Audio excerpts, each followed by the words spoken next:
Welcome to the study research centre. आज हम लोग अपने इस वीडियो में जानेंगे अस्पतालों में उपयोग किए जाने वाले जो ऑक्सीजन गैस है उनका निर्माण कैसे होता है। आप अक्सर अस्पतालों में अगर कभी गए हों, विजिट किए होंगे तो आप देखे होंगे ऐसे बड़े बड़े सिलेंडरों में ऑक्सीजन गैस भरा रहता है। तो आखिर इनके निर्माण जो है वो कैसे होता है, इनके निर्माण से लेकर ऑक्सीजन सिलेंडर में इन्हें भरे जाने तक की प्रक्रिया को, पूरे प्रोसेस को हम लोग आज इस वीडियो में डिस्कस करेंगे पूरे फैक्ट के साथ। ठीक है, आगे बढ़ते हैं। सबसे पहले एग्जाम के दृष्टिकोण से आप इतना ये एक लाइन याद रखेंगे, जो ऑक्सीजन गैस बनाने की जो विधि है वो क्रायोजेनिक डिस्टिलेशन प्रोसेस कहलाता है। क्या? ऑक्सीजन गैस बनाने की विधि क्रायोजेनिक डिस्टिलेशन प्रोसेस कहलाता है। ठीक है, अब इस प्रोसेस में, जो क्रायोजेनिक डिस्टिलेशन प्रोसेस में जो सबसे पहला काम है वो हवा को फिल्टर किया जाता है, ताकि हवा से धूल मिट्टी के कण को हटाया जा सके। ये इस तरह का फिल्टर मशीन होता है, इसी से हवा को फिल्टर किया जाता है। आप कहीं ना कहीं ये जरूर पढ़े होंगे कि वायुमंडल जो है वो कई गैसों, धूलकणों और जलवाष्पों का मिश्रण है। ठीक है, वायुमंडल में कई गैस, धूलकण और जलवाष्प मिश्रित है। ऐसा नहीं कि वायुमंडल में सिर्फ एक ऑक्सीजन गैस है, उसे मशीनों के द्वारा कंप्रेस करके एक सिलेंडर भर के अस्पताल में भेज दिया जाता है। तो ऐसा बिल्कुल भी नहीं है। वायु में कई गैस, धूलकण और जलवाष्प मिश्रण है, इसलिए एक काफ़ी जटिल प्रक्रिया है। ऑक्सीजन गैस जो बनाने की ये प्रक्रिया है काफ़ी जटिल प्रक्रिया होती है।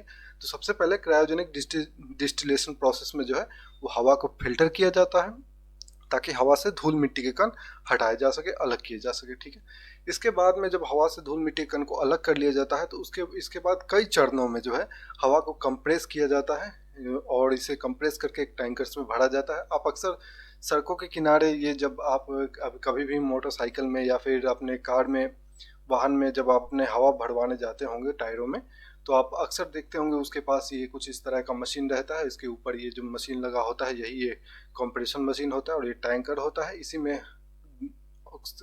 में हवा को कंप्रेस करके भरा जाता है। ठीक है, तो ये तो सड़कों के किनारे आप अक्सर देखते होंगे, लेकिन बड़े बड़े प्लांट में जो है ऐसी बड़ी बड़ी मशीनें होती है और बड़े बड़े टैंकर होते हैं। तो उसी में जो होता है हवा को कंप्रेस करके उसी में टैंकर में भरा जाता है। फिर उसके बाद में जो है इस कंप्रेस हो चुकी हवा को जो है मॉलिक्यूलर छलनी एड्सॉर्बर के द्वारा पानी के कण, कार्बन डाइऑक्साइड और हाइड्रोकार्बन को अलग कर लिया जाता है। ये हो गया आपका, ये जो देख रहे हैं ये मशीन जो आप देख रहे हैं यहाँ पे, ये मॉलिक्यूलर छलनी एड्सॉर्बर होता है। इसी के द्वारा इसमें दो टैंकर लगे होते हैं। एक में जो होता है आपका गैस चला जाता है, और दूसरे में इस मशीन के द्वारा पानी के कण, कार्बन डाइऑक्साइड और हाइड्रोकार्बन जो है वो अलग हो जाते हैं।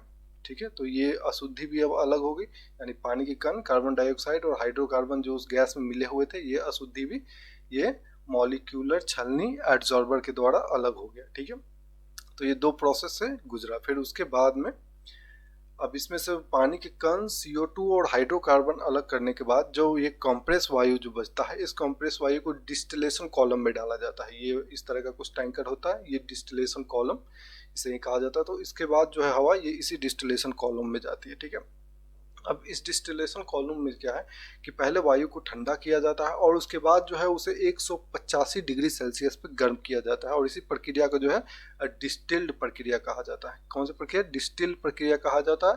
पहले वायु को ठंडा किया जाएगा और फिर उसके बाद 185 डिग्री सेल्सियस तक गर्म किया जाता है, और इसे ही डिस्टिल्ड प्रक्रिया कहा जाता है। अभी जो होता है डिस्टिल्ड प्रक्रिया में के द्वारा वायु को कई बार अलग अलग ताप पर गर्म किया जाता है। वायु को कई बार अलग अलग ताप पर गर्म किया जाता है, और इसके भाप को जो है जब भी गर्म किया जाता है तो फिर इससे जो भाप बनता है उस भाप को एक जगह जमा करके, और भाप में से जो है ऑक्सीजन, नाइट्रोजन और आर्गन जैसी गैसों को अलग कर लिया जाता है। ये सब जो प्रोसेस है ये इसी डिस्टिलेशन कॉलम में अभी चल रहा है। जो डिस्टिलेशन कॉलम है इसी डिस्टिलेशन कॉलम में चल रहा है। इसी डिस्टिलेशन कॉलम में डिस्टिल्ड प्रक्रिया के द्वारा वायु को कई बार अलग अलग प्रोसेस के द्वारा अलग अलग ताप पर गर्म करके इसके भाप को जमा करके, और भाप में से ऑक्सीजन, नाइट्रोजन और आर्गन जैसी गैसों को अलग अलग कर लिया जाता है। ठीक है, अब यहाँ पे ये चीज़ आप पॉइंट गौर करेंगे कि ऑक्सीजन अब यहाँ से अलग हो चुका है। डिस्टिल प्रक्रिया के बाद जो है ये ऑक्सीजन यहाँ से अलग हो चुका है। इस नाइट्रोजन और आर्गन जैसी और भी बहुत सी जो घुलनशील गैस है ये अलग हो चुकी है।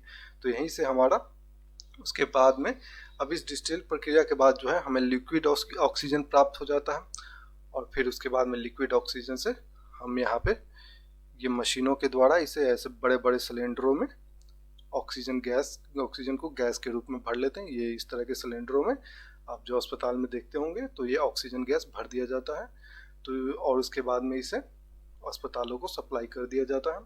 तो यही है ऑक्सीजन गैस बनने की जो पूरी प्रक्रिया है, ये सबसे सरल भाषा में ये आप इसे समझ सकते हैं। ये सबसे सरल लैंग्वेज में मैंने इसे समझाया, ऑक्सीजन गैस बनाने की जो ये पूरी प्रक्रिया है। ठीक है, आई होप कि आपके सारे कन्फ्यूजन दूर होंगे। मिलते हैं नेक्स्ट वीडियो में। धन्यवाद।